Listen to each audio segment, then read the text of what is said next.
சென்னை ராயப்பேட்டையில் உள்ள அதிமுக கட்சி தலைமை அலுவலகத்தில் அக்கட்சியினுடைய பொதுச் செயலாளர் எடப்பாடி பழனிசாமி அவர்கள் தலைமையில் இன்று செங்கல்பட்டு மாவட்டத்திற்கான இந்த நிர்வாகிகளுடைய ஆலோசனை கூட்டம் என்பது நடைபெற்றது.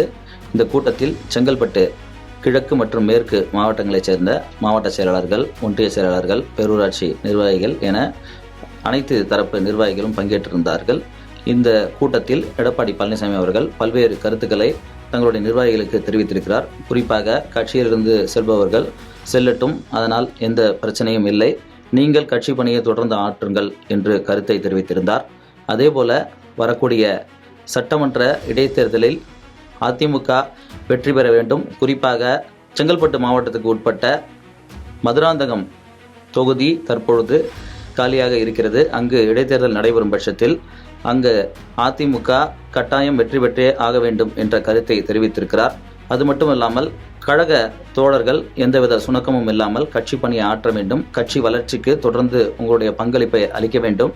அதே நேரத்தில் புதிய நிர்வாகிகள் நியமிக்கும் பட்சத்தில் அவர்களோடு சேர்ந்து முழுமையாக பணியாற்ற வேண்டும். மேலும் கட்சியினுடைய உறுப்பினர் சேர்க்கை போன்றவற்றில் கவனம் செலுத்த வேண்டும் என்ற கருத்தை தெரிவித்திருக்கிறார். மேலும் கட்சியிலிருந்து விலகி செல்லக்கூடியவர்கள் குறித்து எந்த கவலையும் கொள்ள வேண்டாம் என்ற கருத்தையும் அவர் தன்னுடைய நிர்வாகிகளிடம் தெரிவித்திருக்கிறார். இந்த கட்சி தொண்டர்களால் உருவான கட்சி, தொண்டர்கள் தான் இக்கட்சியுடைய முக்கியம். ஆகவே தொண்டர்கள் நமக்கு பலமாக இருக்கிறார்கள், அவர்கள் இருக்கும் வகையில் நமக்கு எந்த கவலையும் இல்லை என்ற கருத்தை தன்னுடைய நிர்வாகிகளுக்கு அதிமுகவுடைய பொதுச் செயலாளர் எடப்பாடி பழனிசாமி அவர்கள் தெரிவித்திருக்கிறார். இந்த நிலையில் இன்று திடீரென புதுக்கோட்டை மாவட்டத்தைச் சேர்ந்த அதிமுக நிர்வாகிகளும் எடப்பாடி பழனிசாமி அவர்களை நேரடியாக கட்சி தலைமை அலுவலகத்திற்கு வந்து இன்று சந்தித்திருக்கிறார்கள். ஏனென்றால் நேற்றைய தினம் அதிமுகவிலிருந்து விலகிய முன்னாள் அமைச்சர் சி விஜயபாஸ்கர் உள்ளிட்ட முக்கிய நிர்வாகிகள் எல்லாம் தமிழக வெற்றி கழகத்தில் சென்று இணைந்திருக்கிறார்கள்.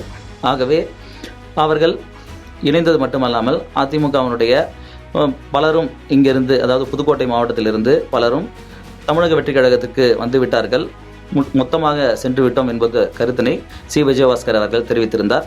ஆகவே இதற்கு ஒரு எதிர்ப்பு காட்டும் வகையிலும், மேலும் எடப்பாடி பழனிசாமி அவர்களுக்கு ஆதரவாக இருக்கும் வகையிலும் புதுக்கோட்டை மாவட்டத்தைச் சேர்ந்த அதிமுக நிர்வாகிகள், மாவட்ட செயலாளர்கள், குறிப்பாக புதுக்கோட்டை மாவட்டத்தில் 3 மாவட்டங்களாக அதிமுக இருக்கிறது.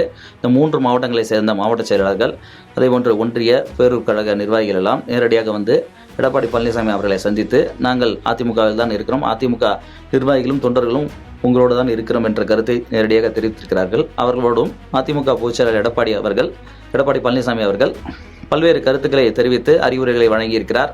இதனைத் தொடர்ந்து இன்று மாலை பிற்பகல் வேலூர் மாவட்டத்தினுடைய நிர்வாகிகளுடைய ஆலோசனை கூட்டத்திலும் அவரோடும் கட்சி அலுவலகத்தில் எடப்பாடி பழனிசாமி அவர்கள் ஆலோசனை மேற்கொள்கிறார்.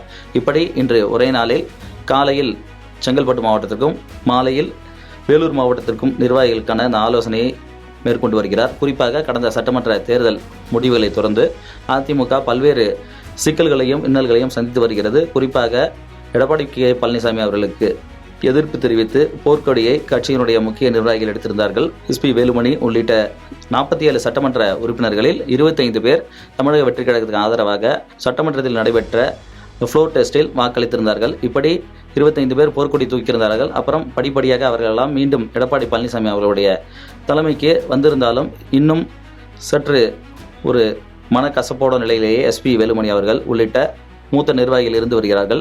அதே வேளையில் அப்பொழுது எதிர்ப்பு தெரிவித்திருந்த சி விஜயபாஸ்கர் கட்சியை விட்டு விலகிவிட்டார். அதேபோல MR விஜயபாஸ்கர் உள்ளிட்டோரும் விலகிவிட்டனர். அவர்களெல்லாம் தமிழக வெற்றி கழகத்தில் இணைந்திருக்கிறார்கள். இப்படிப்பட்ட சூழலில்தான் இன்னும் CV சண்முகம் போன்றவர்களெல்லாம் எடப்பாடி பழனிசாமி அவர்களுக்கு எதிர்ப்பு தெரிவித்து இன்னும் அவரோடு இணக்கமான நிலை ஏற்படாமல் இருந்து வருகின்றனர். இப்படி அதிமுக பல்வேறு நிர்வாகிகள் வெளியேறுவதும் எடப்பாடி பழனிசாமி அவர்களுக்கு தலைமைக்கு எதிரான நிலையில் இருப்பதும் ஒருபுறம் அவருடைய கட்சியினுடைய வளர்ச்சிக்கு சற்று பெரிய பாதகமாக இருந்தாலும் அதையெல்லாம் சரி செய்து எப்படி கட்சியை கொண்டு செல்வது, கட்சியை மீண்டும் விரைவாக பல்வேறு நடவடிக்கைகளை மேற்கொள்வது போன்றவை குறித்தும் இந்த கூட்டத்தில் ஆலோசிக்கப்பட்டதாக தெரிகிறது. எடப்பாடி பழனிசாமி அவர்கள் உற்சாகப்படுத்தி தொண்டர்களை வரவேற்று அவர்களுடன் அந்த நிர்வாகிகளிடமும் பேசி அவர்களெல்லாம் கட்சி பணியாற்றுவதற்கு ஊக்கமளித்திருக்கிறார் என்றே சொல்ல வேண்டும். இன்று நடைபெற்ற இந்த 2 மாவட்டத்தினுடைய நிர்வாகிகள் ஆலோசனை கூட்டத்தில் வரக்கூடிய இடைத்தேர்தலை சந்திப்பது குறித்தும், அதேபோன்று அடுத்ததாக உள்ளாட்சி தேர்தல் நடைபெற உள்ளது, அது தொடர்பாகவும் பல்வேறு ஆலோசனைகளை வழங்கியிருப்பதாக தெரிகிறது. மேலும் புதுக்கோட்டை மாவட்டத்தினுடைய நிர்வாகிகளும் இன்று நேரில் வந்து சந்தித்திருப்பதால் அவர்களோடும் கட்சியை பலப்படுத்துவதற்கு தேவையான நடவடிக்கைகள் மேற்கொள்ளவும் அறிவுரைகளை வழங்கியிருக்கிறார்.